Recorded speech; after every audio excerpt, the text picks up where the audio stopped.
you're the best at, and really focus on those. And then of course, it's like, do something over the summer. It doesn't need to be anything big or groundbreaking. As long as you're working towards something or you're doing something you care about, that's all that matters. And then I just have some of the college app process. I'm the eldest sibling in my family, and so none of us really knew about the application process, but here's a quick rundown that I can give. So August 1st is when Common App opens. That's where you can add all your colleges. Common App is primarily what you'll be applying to your colleges through. You have up to 20 spots. And then like September to October is like you should be working on your supplemental essays. You should be researching any programs in a college that you want to go to or scholarships that you want to apply for.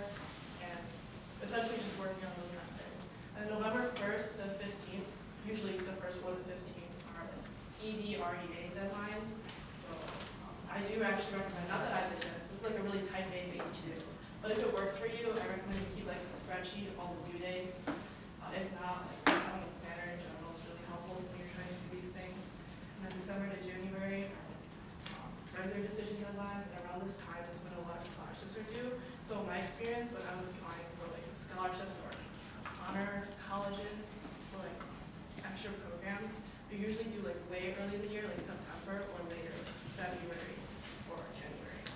And then and so my recommendation for the essay writing process is start pitching your story early, like Amber was saying. Try to make it as authentic to yourself as possible. And what that means is like just being honest, like talking about something that you genuinely care about, or talking about traits that you feel are like very representative of you. Because like she was saying, everyone can have 5 AP, but not everyone has a special character to them, right? And so another thing that I recommend is like thinking of activities that you can write your supplemental essays about. A lot of these essays typically are about like the same 4 or 5 topics, or like what change do you want to see in the world, or they're about like a cultural club that you're part of, or a volunteering experience you had. So just being able to like pull like certain stories or small moments that you remember and you can write about, those are really helpful in applying.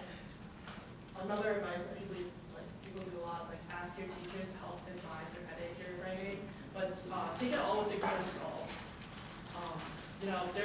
They haven't applied to college in a very long time, so just keep that in mind. And then here's my greatest advice: is do not read other people's college application essays. And you might scroll on like TikTok and Instagram and say, "Oh, this is the college that got me into blah blah blah." Well, by reading them, it's like you kind of want to copy. You're like, "Oh, should I have the story that's like crazy or unique or like special as theirs?" But it will really influence your writing and make your own writing more disingenuous and not authentic to yourself. So my greatest piece of advice is like, don't read other people's essays. I mean, you can read them just to see the basic how you should structure your essay, right? But try to keep all your writing for yourselves. And then on the topic of college counselors, I did get a college counselor, but I don't think she was very helpful in But the only thing that she really helped me with is like keeping me on track with the schedule. So if you're like type A already, just like be on top of your shit, like start your essays early. And then next is just like my general advice is like don't stress about it. The prestige of the university you go to is not gonna be equivalent to your happiness or success later in life. It's really what you make out of it. And even if you go to a more prestigious school, you might not enjoy it as much, but it's really not worth it. So just see what's right for you. Like Amber was saying before, there's always going to be someone more successful, smarter, better at math, better at blah, blah, blah than you. So it's not like be content with where you are, but just like figure out what's right for you and how you can be happy with yourself. And even if like I ED to Penn and I got deferred in December, and I was like obviously really upset, right? But then you come to realize like you're going to be A-okay. I mean, I did end up at Penn. Even if I didn't end up at Penn, I think I would have been just as happy regardless, just doing the same amount of things and making like the same incredible friends. So anyone going through the process right now, like don't take it too harsh on yourself. The college you go to seriously doesn't matter. And if someone judges you by the college you go to, you already know where they are.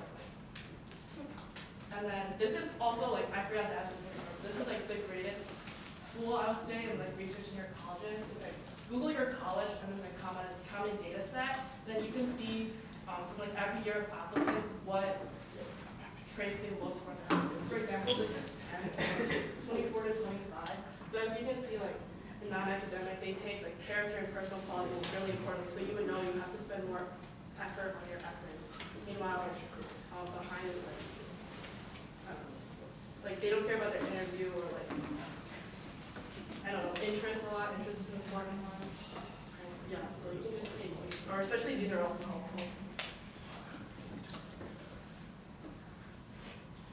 And then briefly about my experience at Penn, I had a lot of fun.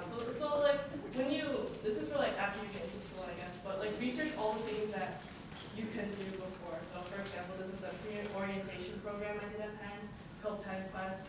I went hiking or backpacking for 3 days. So I carried my tent and everything, sleeping bag, and the Appalachian Trail for 3 days and 3 nights. And it was a lot of creative connections with people.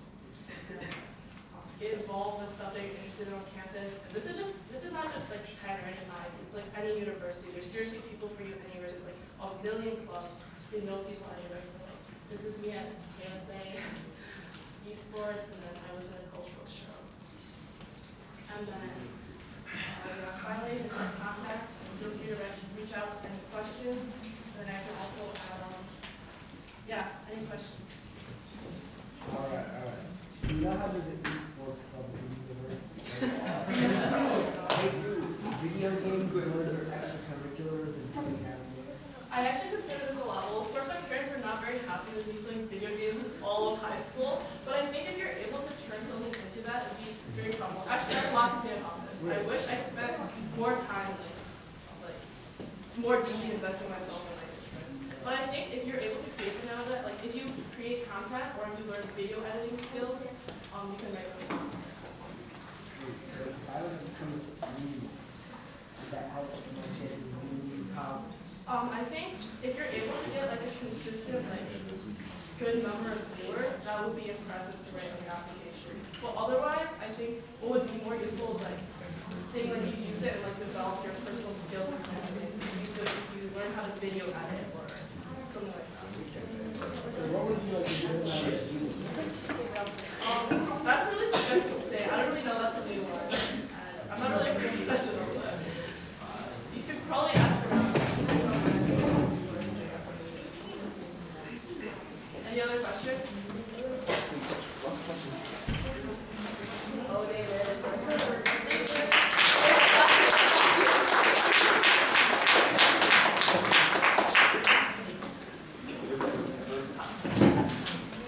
All right, next up we have David Cole who went to Duke University.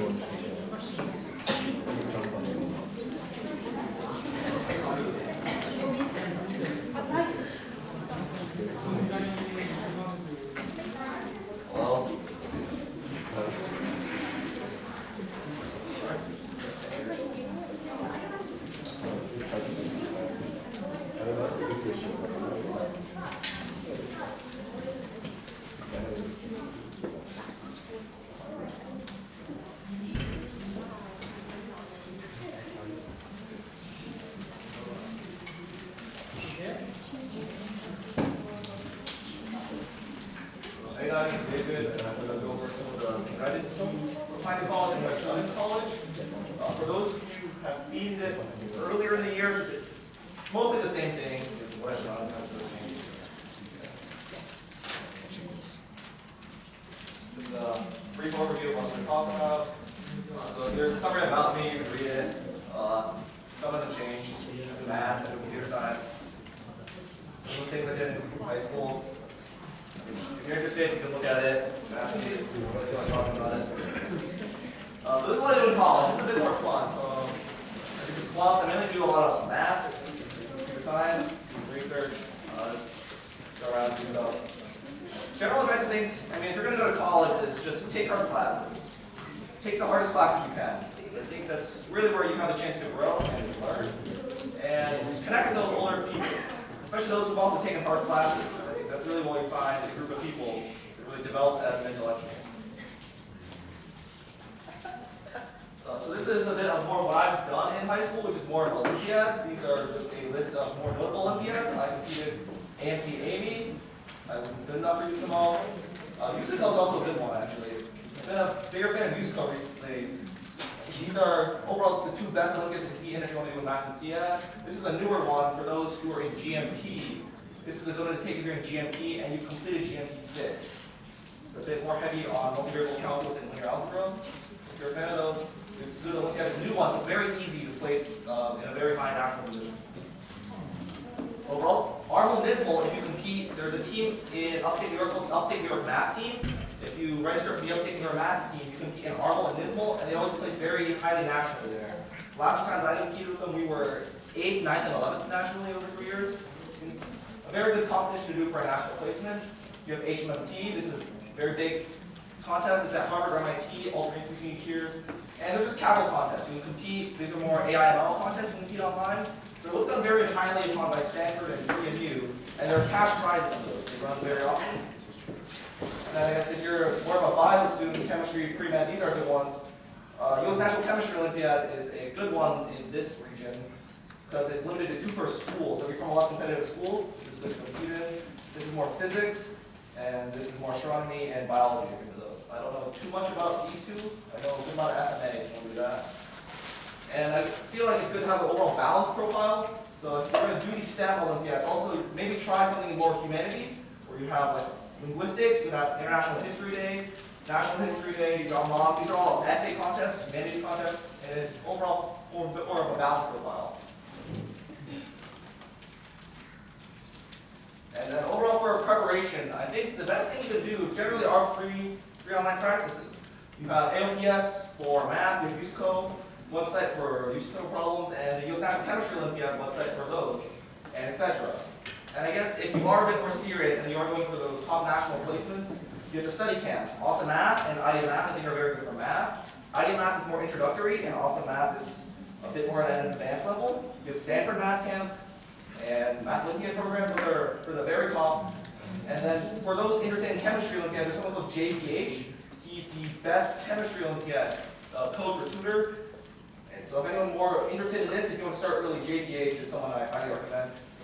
And then otherwise, for other competitions, you can always look at the online forums, Discord servers. There's always information. You can look at Reddit.